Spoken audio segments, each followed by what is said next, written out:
Oi, meu nome é Sueli, meu colega Jorge, somos do Polo de Três Bexigas e estaremos apresentando o nosso trabalho de Psicologia Educacional.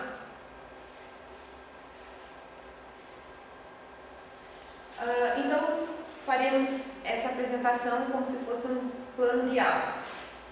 O título do nosso plano seria Distinções no desempenho escolar entre os sexos e implicações do relacionamento entre professor e aluno. Os objetivos, então, seriam analisar critérios de avaliação escolar em relação aos gêneros de masculinidade e feminilidade, discutidos no artigo Mau Aluno, Boa Aluna, como as professoras avaliam meninos e meninas, de Marília Pinto de Carvalho. Segundo, seria verificar diferenças no relacionamento entre professor e alunos e professor e alunas. Apresentar resultados da pesquisa realizada em uma escola pública municipal e confrontar esses critérios de avaliação com a teoria embasada na pesquisa da autora citada acima.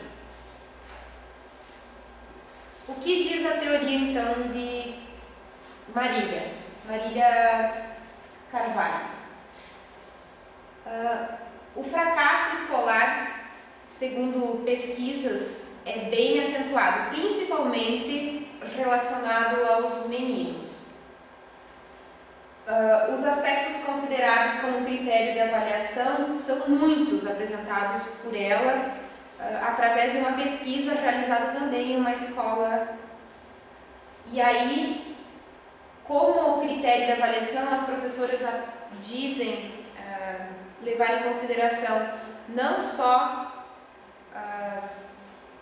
questões sociais, mas também questões étnicas. Não que elas dizem, mas é o que deixa claro na pesquisa realizada pela autora.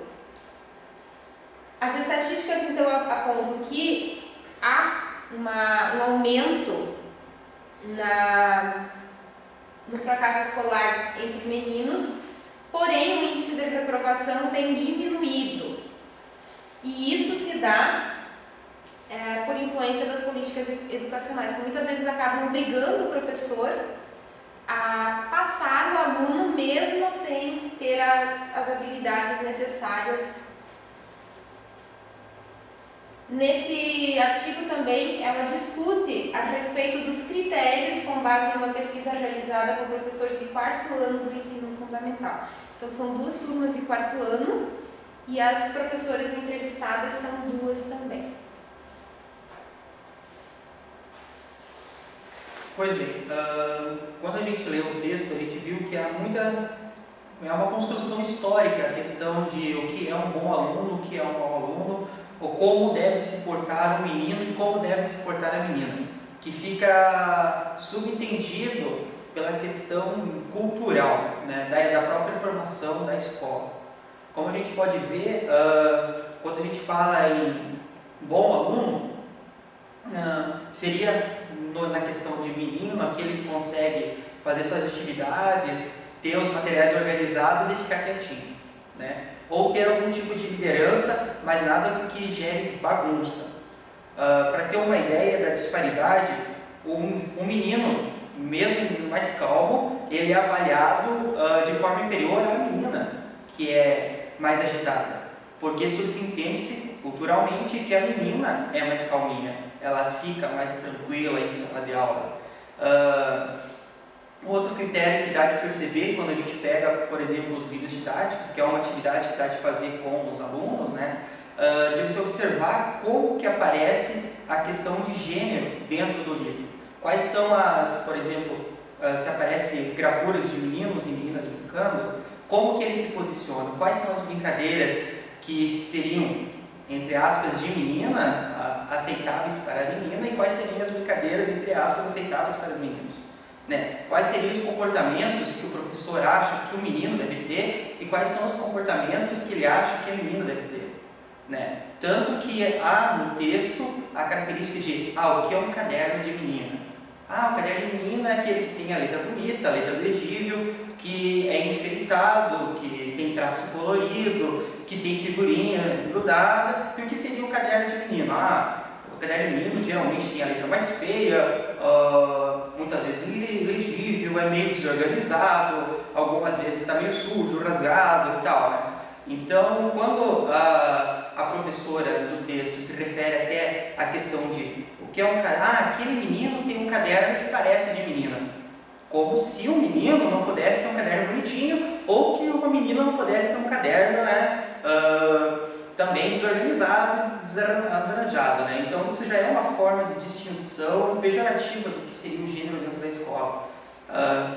Também eles falam muito da questão, que o aluno é aquela quietinha que não questiona e que é obediente. Então, culturalmente, disse que o menino é mais agitado. O menino é mais agitado, então espera-se que o menino seja mais agitado. Um menino que é calminho, quietinho, não tem problema, né? A mesma coisa, a menina, mesmo mais agitada, é comparada com os meninos e ela se torna mais bem avaliada. Mas outra questão também que diz muito eles isolam a sala de aula do resto do contexto. Então, o que acontece dentro da sala de aula é o que é avaliado e se esquece de tudo aquilo que acontece fora da sala de aula, por exemplo, no recreio, no pátio, em outros determinados momentos de interação entre as crianças. E isso também é uma coisa que no meu pensamento, causa um certo nível de disparidade na hora de avaliar, né? Porque o menino pode ser quietinho dentro da sala de aula e ele pode ser ativo lá fora e vice-versa. A questão também da aparência dos meninos e das meninas. As meninas todas bem arrumadas, é o que se diz, né? Às vezes não é o que o povo diz, a maioria das professores, a menina ela tem que vir bonitinha, ela vem limpinha, ela vem organizada, ela vem com vestidinho, ela vem toda bonitinha, com topinho no cabelo, às vezes até maquiada, e o menino não sabe amarrar o tênis, ele vem sujo, ele está sempre quebrado e tal, como se a menina também não pudesse correr, brincar, pular, se sujar, que ela tinha que ficar só como se fosse uma boneca de porcelana, ou que o menino não pudesse vir para a escola limpinho, se cuidar e ter um bom comportamento, né? E isso, mesmo empiricamente, faz com que a avaliação entre os dois seja diferente, que o menino ou a menina sejam maior ou pior avaliados de acordo com o seu gênero. Outra questão bem importante aqui, observada no artigo, é a questão de que as professoras entrevistadas, elas avaliam os meninos só dentro da escola, só dentro da sala de aula.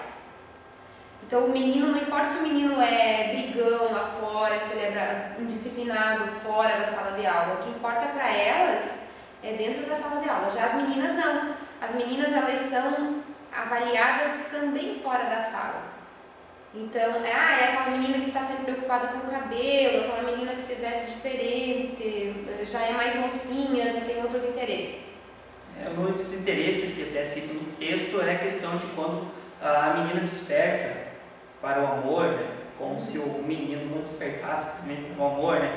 E que cai o rendimento delas porque elas deixam de se preocupar com as atividades da escola e começam a se preocupar em escrever bilhetinhos e se arrumar e mexer no cabelo e fazer uma série de outras coisas e situações para chamar a atenção do gênero oposto. Até porque para as meninas é mais precoce isso do que para os meninos.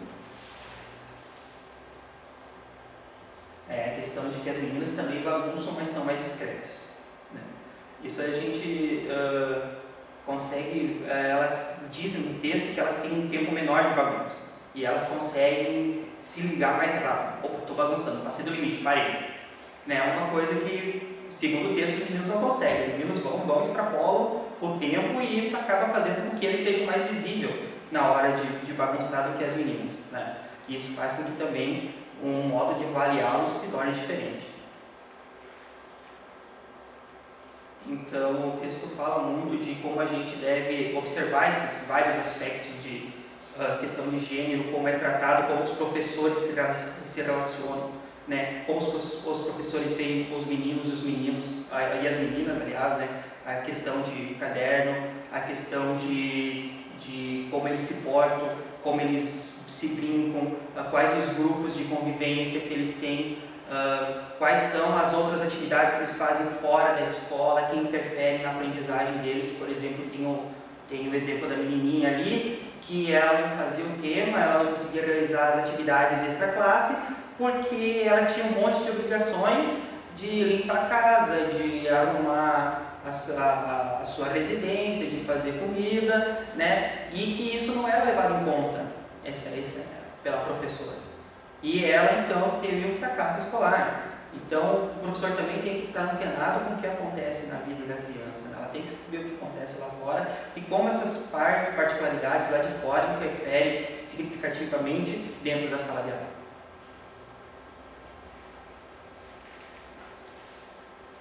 O nosso plano de aula também, então, apresenta uma pesquisa de campo, que foi realizada numa escola municipal, para que a gente pudesse também confrontar essa teoria com a realidade mais próxima da gente mesmo. Relacionamento entre professores e alunos, meninos e meninas. A maioria dos professores, ou melhor, aqui ficou bem dividido. Metade dos professores entrevistados tem um relacionamento mais afetivo com os alunos, principalmente com as meninas. Eles dizem que as meninas, talvez pelo fato de a maioria dos professores serem do sexo feminino, elas se identificam mais com elas e acabam procurando os professores, inclusive, para desabafar, para pedir opinião, para pedir conselho e até para contar alguns problemas que elas vivenciam na sociedade. A outra parte dos professores já dizem manter um relacionamento mais afastado dos alunos, tanto de meninos quanto de meninas.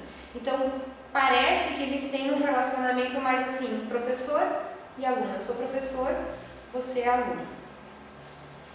Quanto ao aprendizado, todos os professores, ou pelo menos grande parte deles, afirmam que na maioria das vezes as meninas têm melhor desempenho. E isso fecha com o estudo da autora. Realmente as meninas apresentam um maior índice de desempenho escolar. As professoras de educação física, elas dizem avaliar os alunos e as alunas da mesma forma. Até deixaram claro que antigamente, na educação física, as meninas tinham atividades diferenciadas, então faziam crochê, faziam tricô, e os meninos é que faziam a parte mais esportiva. Hoje não, hoje as meninas, na visão delas, elas têm tanta capacidade quanto os meninos. Os professores de exatas, e isso é meio que cultural já também, a gente vê nos estudos, no estudo do artigo, quando as professoras deixam claro também que os meninos, eles desenvolvem mais na matemática. E as professoras de exatas, elas comprovam isso, confirmam isso, pois elas também dizem que os meninos têm um maior desenvolvimento escolar na área de matemática, de exatas. Quais seriam as razões para o fracasso escolar na visão desses professores? São várias as razões, mas nenhuma é questão de gênero. Questões sociais, a questão